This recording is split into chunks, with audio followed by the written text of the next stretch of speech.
Hello guys and welcome to the channel success judgement. Friends, यहाँ पे हम discuss करने वाले हैं आज की इंपॉर्टेंट अपडेट्स। गाइस यहाँ पे हम डिस्कस करेंगे आज की इंपॉर्टेंट अपडेट्स में 69,000 शिक्षक भर्ती से रिलेटेड इंपॉर्टेंट अपडेट्स, वहीं 68,500 शिक्षक भर्ती से रिलेटेड और सुप्रीम कोर्ट के द्वारा कुछ यहाँ पे गाइडलाइंस दी गई हैं प्रदेश सरकार को, उसके बारे में हम डिस्कस करने वाले हैं। और इसके साथ ही साथ गाइस बहुत ही इंपॉर्टेंट अपडेट्स हैं जिसमें अभ्यर्थियों के द्वारा प्रोटेस्ट किया जा रहा है जॉब्स को लेकर पूरे इंडिया लेवल पे। गाइस ये काफ़ी अच्छी चीज़ है, इसके बारे में भी हम डिटेल डिस्कस करने वाले हैं। सो गाइस चैनल को पहली बार विजिट करो तो चैनल को सब्सक्राइब करिएगा, बेल आइकन को प्रेस करिएगा ताकि जो भी लेटेस्ट अपडेट्स हो वो आप तक पहुँच सके।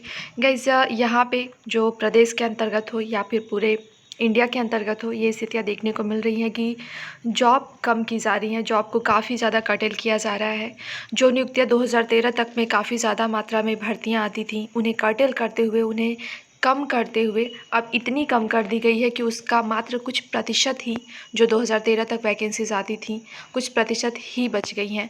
तो गाइज़ यहाँ पे कहीं ना कहीं सरकार से अभ्यर्थी काफ़ी ज़्यादा असंतुष्ट हैं और उसी को लेकर यहाँ पे काफ़ी ज़्यादा सोशल मीडिया का यूज़ हो रहा है, जिसके थ्रू आउट अभ्यर्थी बताने की कोशिश कर रहे हैं अपनी नाराज़गी को सरकार के प्रति। गाइज़ उत्तर प्रदेश की बात करें तो उत्तर प्रदेश में भी स्थितियाँ सामने बिल्कुल क्लियर नज़र आ रही हैं कि जो भी वैकेंसीज़ हैं पहले तो आप उसको क्लियर करो, उसके बाद कोर्ट में कम से कम 2 से 3 साल तक उस वैकेंसी को लेकर आप कोर्ट में लड़ाई लड़ो। तो गाइस ये चीज़ें काफ़ी ज़्यादा क्रिटिकल नज़र आ रही हैं और जिस तरह से कहा जा रहा है कि भारत का भविष्य युवा है और अपनी युवा जनसंख्या को अगर यूटिलाइज़ नहीं कर पाया भारत, तो ऐसी स्थिति में भारत आगे जो उसके बढ़ने के सपने हैं वो कहीं ना कहीं गर्त में जाते हुए नज़र आएंगे। तो गाइस यहाँ पे जिस तरह से सरकार का रवैया है उसको लेकर अपनी बातें उठाना काफ़ी ज़्यादा ज़रूरी है, क्योंकि सरकार का रवैया बिल्कुल ढुलमुल सा दिख रहा है। यूपी के अंतर्गत गाइस बात करें तो यहाँ पे आपके मुख्यमंत्री के द्वारा एक क्लियरेंस दिया गया है कि यूपी में होगी एक भर्ती एजेंसी। यहाँ पे गाइस अगर देखा जाए तो इस सरकार में बहुत सारी एजेंसीज़ को बनाने को लेकर, बहुत सारी कमेटीज़ को बनाने को लेकर बातें आई और बनी भी, लेकिन उनका कोई भी यूज़ नज़र नहीं आ रहा है। और जिस तरह से यहाँ पे नया शिक्षा आयोग बनने की बात यूपी में कही गई और उसको लेकर शिक्षक भर्तियों को काफ़ी समय तक पेंडिंग में डाला गया और इस तरह से अब एक नए आयोग की, नए एजेंसी की बात की जा रही है। ये चीज़ें गाइस केवल ये कर सकती हैं कि आपके भर्ती को और भी ज़्यादा पेंडिंग में कुछ समय के लिए रख सकती हैं। और गाइस अगर बात किया जाए तो पहले से जो विभाग बने हुए हैं उसमें पारदर्शिता की ज़रूरत है। उन पारदर्शिता को रखते हुए यहाँ पे त्वरित गति से भर्तियाँ कंप्लीट की जा सकती हैं। तो गाइस यहाँ पे ज़रूरत ये है कि नई एजेंसीज़ ना बने, बल्कि ये हो कि जो पहले से बनी हुई एजेंसीज़ या पहले से बने हुए यहाँ पे विभाग हैं उनको सशक्त करने की ज़रूरत है। तो गाइज़ इस तरह से बातें करके अगर मुख्यमंत्री ये चाहते हो कि वो अभ्यर्थियों को अब फिर से यहाँ पे सेटिस्फाई कर लेंगे, तो गाइज़ ये बिल्कुल से गलत है, क्योंकि जिस तरह से वैकेंसीज़ का इंतज़ार प्रदेश के अंतर्गत अभ्यर्थी कर रहे हैं और हर एक एग्ज़ाम को देने के बाद से कोर्ट की एक लंबी लड़ाई लड़नी होती है और उसका कारण ये होता है कि यहाँ पे लूप होल्स छोड़ दिए जाते हैं विज्ञापन में या फिर भर्ती प्रक्रिया में। तो गाइज़ इस तरह से कहीं ना कहीं सरकार की तरफ से बहुत सारी गलतियाँ की जा रही हैं, जिसका खामियाजा कहीं ना कहीं युवा जनसंख्या अर्थात अभ्यर्थियों को जो कि कॉम्पिटिटिव एग्ज़ाम की तैयारी कर रहे हैं उन्हें भुगतना पड़ रहा है। और एक बार फिर मुख्यमंत्री का ऐसा बयान कि यूपी में एक नई एजेंसी होगी भर्ती के लिए, ये बहुत ही गैर जिम्मेदाराना है गाइस, क्योंकि जिस तरह से आप एजेंसियों की, कमेटीज़ की संख्या बढ़ाने पे लगे हुए हैं, उस तरह से अगर आप एग्ज़ामिनेशन की ट्रांसपेरेंसी को ध्यान रखते तो कहीं ना कहीं आज अभ्यर्थी जो आपसे असंतुष्ट होकर ट्विटर अभियान चला रहे हैं और जिस तरह से वो प्रोटेस्ट कर रहे हैं, वो स्थितियाँ उत्पन्न ही नहीं होती। गाइस एलटी ग्रेड की बात करें तो एलटी ग्रेड के अंतर्गत अभ्यर्थी काफ़ी समय से जिनका यहाँ पे सिलेक्शन हो चुका है वो ज्वाइनिंग लेटर का इंतज़ार कर रहे हैं। हिंदी और सामाजिक विज्ञान का रिजल्ट अब तक पेंडिंग में पड़ा हुआ है। वहीं वीडियो एग्ज़ाम की बात करें तो गाइस काफ़ी लंबे समय की लड़ाई के बाद उन्हें ज्वाइनिंग लेटर मिला और साथ ही साथ 68,500 और 69,000 शिक्षक भर्ती के अंतर्गत के विवाद जो है वो हमारे सामने है। तो गाइस इस तरह से यूपी सरकार बहुत ज़्यादा विफल रही है इन मुद्दों पे।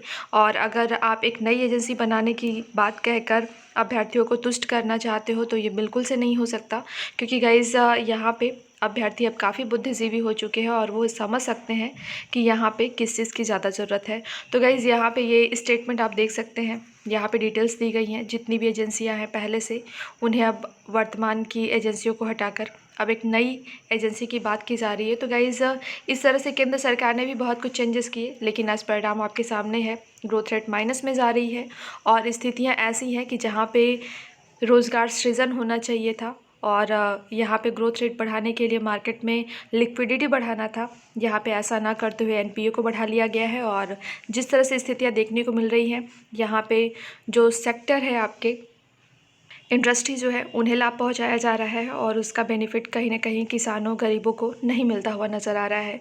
और जॉब तो गाइज़ काफ़ी मात्रा में कम होते ही जा रहे हैं, बहुत कर्टेल होते जा रहे हैं जॉब। जिसमें गाइज़ बैंकिंग के अंदर देख लिया जाए, उसमें भी काफ़ी ज़्यादा पीओ के जो वैकेंसीज़ आती थी उनमें काफ़ी ज़्यादा मात्रा में अब कमी हुई है। तो गाइज़ इस तरह से अभ्यर्थियों को नौकरी चाहिए और नौकरी ही कम की जा रही है, जिसको लेकर यहाँ पे असंतुष्ट होना जायज़ सी बात है और सरकार से सवाल पूछना बहुत ज़्यादा ज़रूरी है कि वो आखिर कर क्या रही है। यहाँ पे हर एक विभाग में बहुत ज़्यादा वैकेंसीज़ खाली हैं, या तो उसे प्रमोट करके भर लिया जा रहा है या उसे वैसे ही पेंडिंग में रखा गया है। शिक्षा विभाग में काफ़ी जॉब्स अभी पड़ी हुई हैं, या फिर आरओ की बात की जाए, या फिर हम यहाँ पे पीसेस के थ्रू आउट भरे जाने वाले पदों को लेकर देख ले तो काफ़ी वैकेंसीज़ अभी पेंडिंग में है, लेकिन उन्हें रोका जा रहा है। तो गाइज़ इससे कहीं ना कहीं अभ्यर्थियों का ही नुकसान है और यहाँ पे युवा जनसंख्या का नुकसान, कहीं ना कहीं भारत का नुकसान है। तो गाइज़ इन सभी बातों का जवाब अब सरकार को देना होगा। और गाइज़ इसको लेकर अगर ये स्टेटमेंट दिया जा रहा है कि एक नई एजेंसी, तो गाइज़ हम पहले भी देख चुके हैं कि नए शिक्षा आयोग के बनने का इंतज़ार करते हुए अभ्यर्थी अपना काफ़ी समय खो चुके हैं।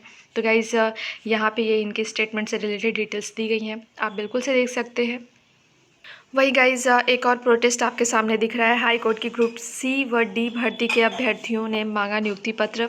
यहाँ पे अभ्यर्थी जिन्हें की जॉब करते हुए होना चाहिए, वो कहीं ना कहीं सड़कों में इस कोविड-19 की सिचुएशन में अपने अधिकारों की लड़ाई लड़ रहे हैं। और इसमें आप देख सकते हैं इलाहाबाद हाई कोर्ट में 2018-19 ग्रुप सी व डी के अभ्यर्थियों नियुक्ति पत्र जारी करने के मांग को लेकर गुरुवार को हाईकोर्ट के गेट नंबर 9 के सामने प्रदर्शन किया। और गाइज़ यहाँ पे आप डिटेल्स और भी देख सकते हैं। तो गाइज़ कहीं ना कहीं ये दर्शाता है कि सरकार विफल रही है काफ़ी मात्रा में और इसका जवाब देना चाहिए उन्हें। तो गाइज़ ये स्थितियाँ ऐसी नज़र आ रही हैं कि एक तरफ एग्ज़ामिनेशन क्लियर करे अभ्यर्थी, उसके बाद से एक लंबी लड़ाई अपने हक का सरकार से और कोर्ट से लड़े। तो गाइज़ ये डिटेल्स आप बिल्कुल से यहाँ पे देख सकते हैं। वहीं गाइज़ डीएलएड एग्ज़ाम को लेकर भी क्लियरिटी नहीं नज़र आ रही है और यहाँ पे पीएनपी पहुँचे अभ्यर्थी। डीएलएड को लेकर भी स्थितियाँ काफ़ी ज़्यादा क्रिटिकल है, क्योंकि 2018 बैच के जो स्टूडेंट्स थे गाइज़, उनका फाइनल जुलाई में ही हो चुका होता, लेकिन अभी वो तृतीय सेमेस्टर में ही फंसे हुए हैं और परीक्षा एग्ज़ामिनेशन कंडक्ट कराने को लेकर कोई क्लियरेंस नज़र नहीं आ रहा है। तो गाइज़ इस तरह से कहीं ना कहीं अभ्यर्थियों की जो असंतुष्टि है वो बढ़ती जा रही है और यहाँ पे इससे रिलेटेड डिटेल्स भी आप देख सकते हैं। तो गाइज़ यहाँ पे जो अभ्यर्थियों के द्वारा प्रोटेस्ट किया जा रहा है उसमें बिल्कुल से आपको पार्टिसिपेट करना चाहिए, आपको ट्विटर अभियान में जुड़ना चाहिए।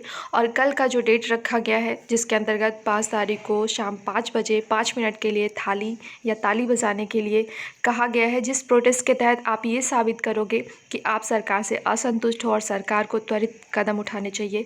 तो गाइज़ ये बिल्कुल से आपको करना चाहिए, अपनी आवाज़ इस लोकतंत्र में आपको उठानी चाहिए, क्योंकि सरकार का रवैया कहीं न कहीं अब ढुलमुल हो चुका है और इसके लिए आपको जागृत होना होगा। वहीं गाइज़ यहाँ पे कांस्टेबल भर्ती को लेकर दिया गया है कि चयनितों को नियुक्ति न देने के मामले में सुनवाई 9 को होने वाली है। ये भर्ती कौन सी है गाइज़?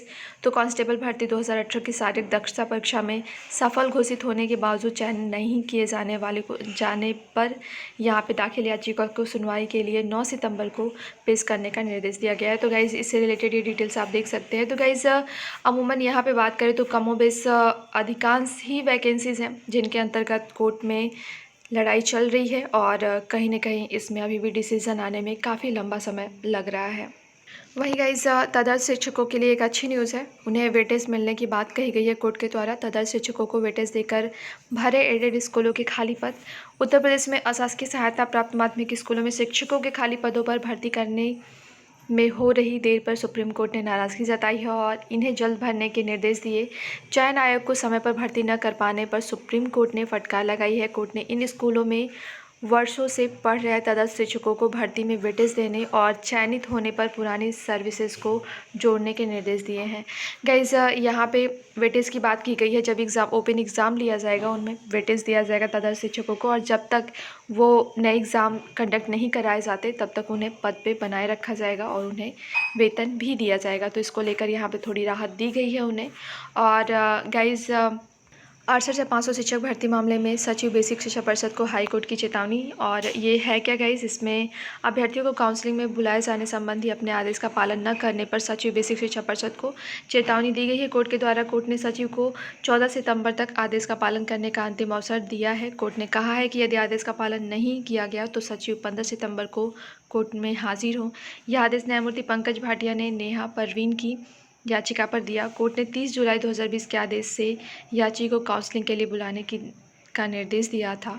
इससे पहले कोर्ट के आदेश पर याची को 1 अंक दिया गया था। 1 अंक मिलने के कारण याची सहायक अध्यापक की नियुक्ति के लिए योग्य हो गई थी। इसके बाद परिषद ने न तो याची को काउंसलिंग के लिए बुलाया और न ही कोर्ट में जवाबी हलफनामा दाखिल किया। तो गाइस यहाँ पे कोर्ट में हर एक छोटी से छोटी वैकेंसी के लिए, एक छोटी सी बात के लिए भी कोर्ट पहुँचना होता है, क्योंकि यहाँ पे एग्ज़ामिनेशन कंडक्ट करने वाली अथॉरिटी चीज़ों को क्लियर नहीं कर पाती है। वहीं गाइस 69 शिक्षक भर्ती के अंतर्गत एक आज के लिए एक केस फाइल है, और ये केस आपका गाइस जहाँ तक है सुना जा भी सकता है और नहीं भी, क्योंकि स्थितियां ऐसी हैं कि कोर्ट में केसेस की संख्या काफ़ी ज़्यादा होने की वजह से ये स्थितियां हैं। और गाइस ये केस जो आपका लगा है ये चयन सूची में बदलाव को लेकर चैलेंज किया गया है, और यहाँ पे आप डिटेल्स देख सकते हैं। यहाँ पे डिटेल्स आपके सामने है।